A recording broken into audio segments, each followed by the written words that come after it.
go to the launch of Star Wars Starfighter. Find out if Oni lives up to the hype, and have an adventure with a paper-thin Mario. Stick around, it's game time!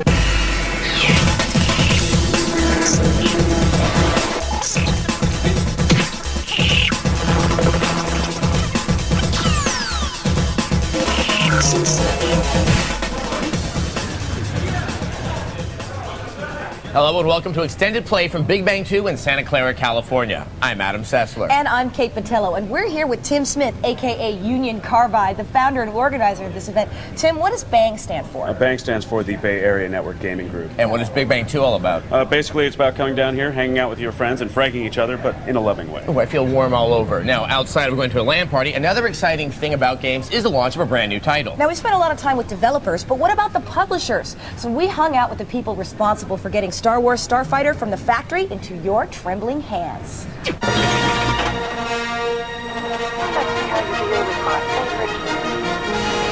Star Wars Starfighter is the latest game to launch from LucasArts and the first Star Wars title for the PlayStation 2. Similar to Rogue Squadron, it's a ship battle sim with realistic graphics that really start to show the processing potential of the PS2. The game's been in development for about 2 years and just hit stores February 21st. So let's knock out the shield towers and get out of here. LucasArts created and is publishing the game. Publishing a title means creating a buzz around it well before the boxes arrive on the shelves. LucasArts has spent a lot of time and energy preparing for this major launch.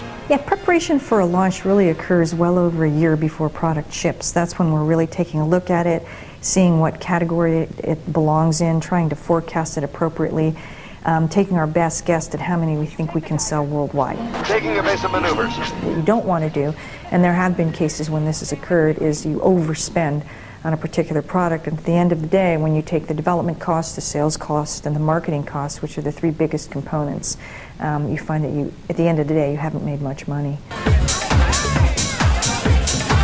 One of the things LucasArts chose to spend on was a party for the press to get their first chance to play the game. A week ago, we did a tremendous launch event at a small club in San Francisco. But we essentially wanted to give the press an opportunity to play the game, the final version, for the first time. Of course, we had refreshments. There weren't those kinds of refreshments at the game's premiere a week later at Metreon in San Francisco.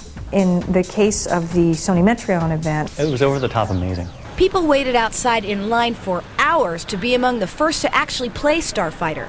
The game was running on 12 PS2s in the PlayStation Store. Today is really the first time we're going to get to see a lot of people play this game, and that's really exciting for the team. This is what it's all about. You know, we make these games, and we're in our little enclosed world, and it's very secretive, and to finally see it out in consumers' hands, in the fans' hands, is just fantastic. There was always a steady stream of people who were waiting to play Starfighter, and people really seemed to dig it. It's got very good graphics. It's like really sensitive when you move the joystick. I think my first impression was that it was a movie, that you were playing in a movie, that you were a part of the movie. I like it. It's almost like being there. We wanted to have an opportunity for the consumers and fans to help us celebrate the release of the game.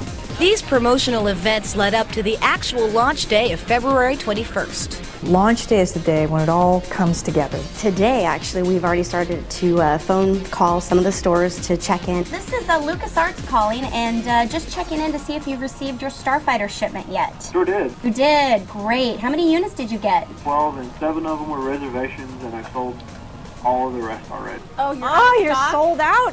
Yeah, the big score.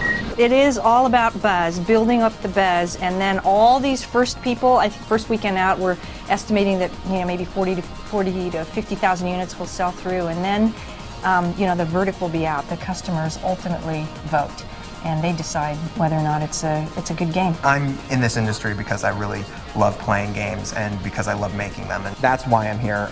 It's not so much for the gratification of having this game out all over the place, but it doesn't hurt.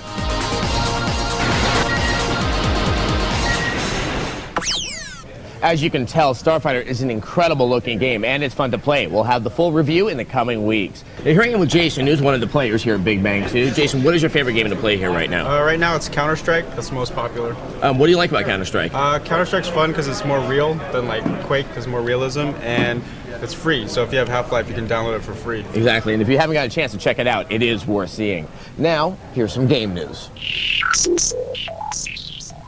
The Game Boy Advance has an official U.S. launch date of June 11th.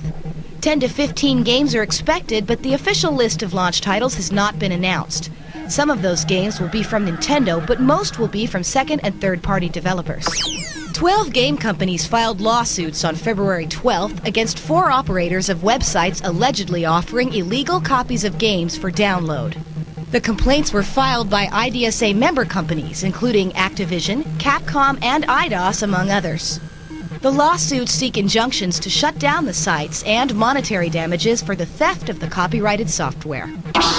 Coming up on Extended Play, Oni has finally arrived. Was it worth the wait? And hang up your skateboards, we've got Razor scooters,